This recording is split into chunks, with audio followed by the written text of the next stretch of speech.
ED तभी जाती है जब इलेक्शन होती है। इलेक्शन हो रही थी तो ईडी पहुंच गई। तो ये जो कोल स्कैम की बात करते हैं, ये तो कई वर्षों से चल रहा है।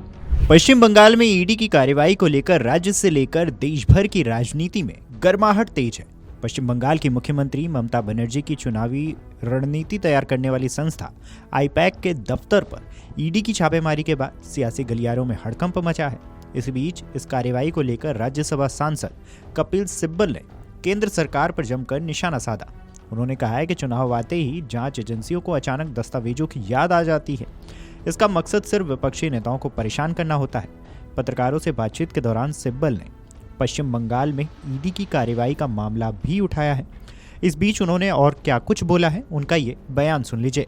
और ये बहुत एक दिलचस्प बात है कि ईडी तभी जाती है जब इलेक्शन होती है।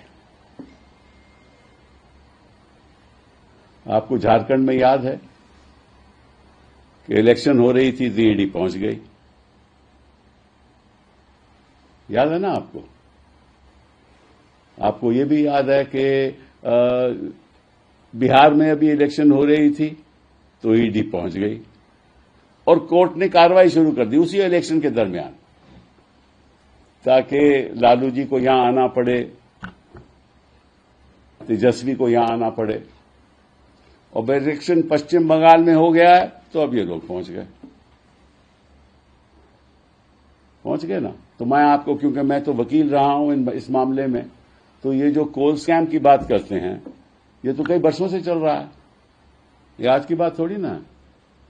इसमें तो एक पश्चिम बंगाल द्वारा एक डिस्प्यूट खड़ी की गई between the state and the centre, में राज्य और केंद्र सरकार के बीच एक डिस्प्यूट चल रहा है, वो सूट चल रहा है, उसमें भी ये आरोप है।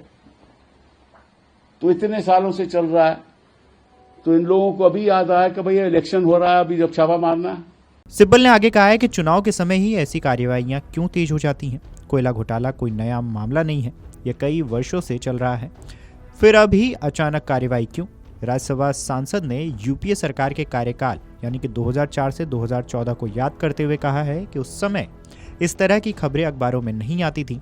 उन्होंने कहा है कि यूपीए सरकार ने ईडी को इतनी खुली छूट नहीं दी थी। उस दौरान में भी किसी भी राजनीतिक पार्टी या फिर नेता के खिलाफ झूठी जानकारी के आधार पर कार्रवाई नहीं की गई है।